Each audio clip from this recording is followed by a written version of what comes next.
Alex Honnold is the foremost free soloist in the world. He has free soloed routes that no one else can. To free solo means to climb without ropes or safety equipment. One false move, one slip, and it's over. The risk in free soloing is always to fall off and fall to your death. I mean, that's pretty straightforward. My directing partner and husband, Jimmy Chin, is a professional climber, and we were interested in making a feature-length documentary about his friend Alex. When Chai and I first talked about making a film about him, we were talking about a character study, a general portrait of Alex, why he was extraordinary. But we realized Alex was dreaming of doing something much bigger, much more dangerous. The only thing that would justify making a movie with me is doing something that I'm, like, truly proud of. To me, the big dream has always been free soloing El Cap. That is the culmination of anything I can imagine. El Cap is monumental, 3,000 feet of sheer granite. Free soloing it would be one of the greatest accomplishments in the history of climbing. But is it ethical to film someone as he risks his life? When I found out Alex was thinking about free soloing El Cap, Chai and I needed to step back and take some time to really think if this was something we wanted to take on.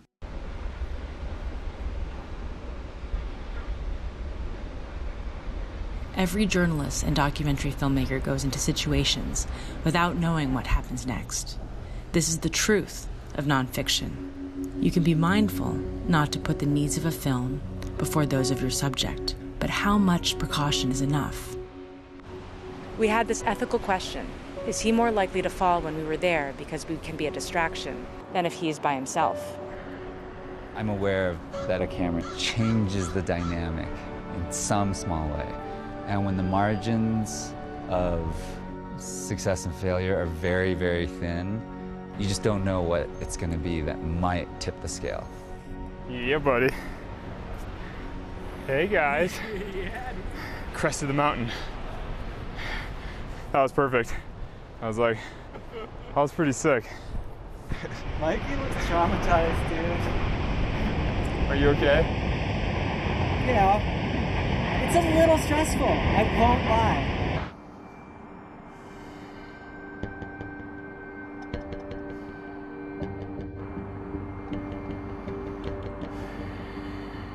Alex was going to do the climb with or without us, but we decided that to be able to live with ourselves filming it, we needed to set certain guidelines. First, Alex's safety was always going to be the priority. And second, we needed to protect the integrity of his experience.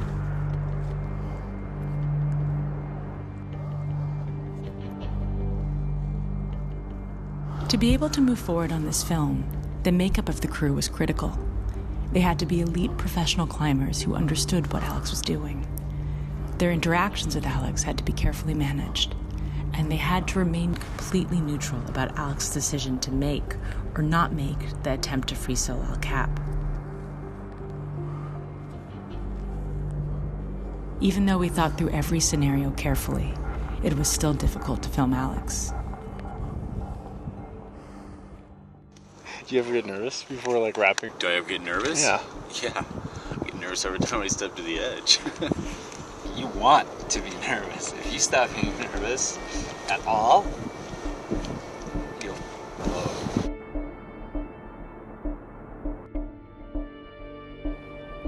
See you on the other side. The people we chose for the crew had to be not only great at shooting, but also very strong climbers and able to work under incredibly stressful situations and not make any mistakes.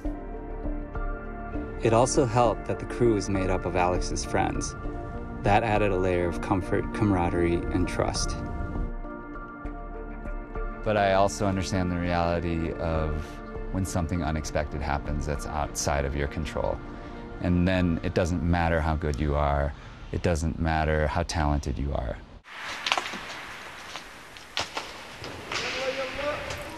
I put my foot on this, what looked like part of the wall, and a piece about the size of a small backpack launch. And Jim is below me, Dave is below me. That flew like right here. And then another one went like right here.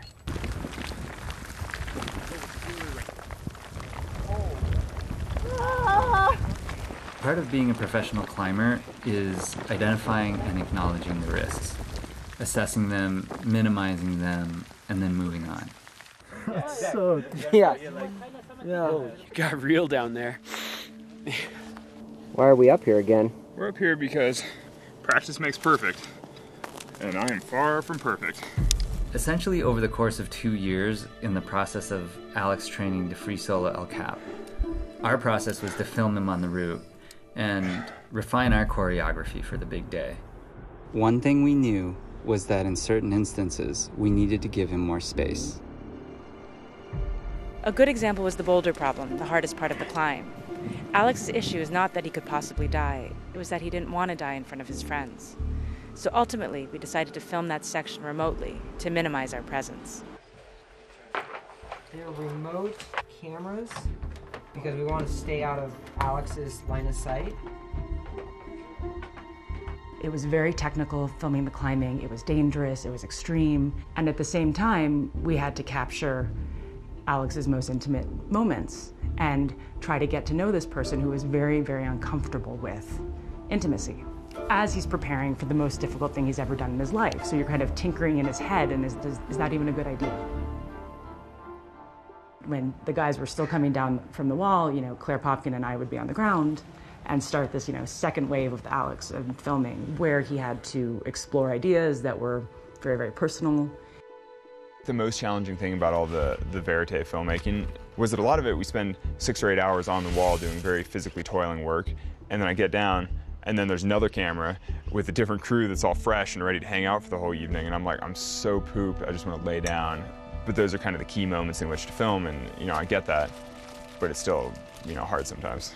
More pressing questions of any kind? We followed him for 2 years as he practiced and weighed whether to attempt the solo climb. It's early June 2017. I can tell that Alex is kind of peaking in terms of his training and everything he's doing. We had everybody dialing in our plans. We knew exactly where everybody needed to be, what their shots were, but I refuse, as a personal line that I'm not willing to cross, to ask Alex when he thinks he's going to do it. The directive was to stay out of his sight unless you were filming with him. Our goal was to reduce any sort of external pressure and really focus on giving him the purest experience that he could have. His work. Oh yeah. Jesus. He's crushed it. Oh. Jason. On June 3rd, 2017, he decided he was ready to do it. Well, he's definitely not going back down. He's coming up for sure. He's only going one way. I'm running through all the different scenarios. If he fell, like, what it would sound like, what I would say to people after it, what the footage would be like, and I'm just like, in my mind, I almost couldn't control it.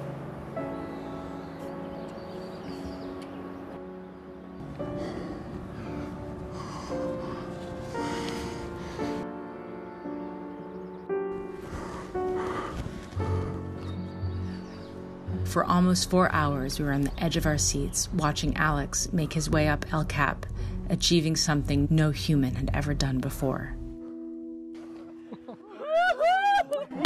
Oh, God. Oh my God. I'm so glad this is over.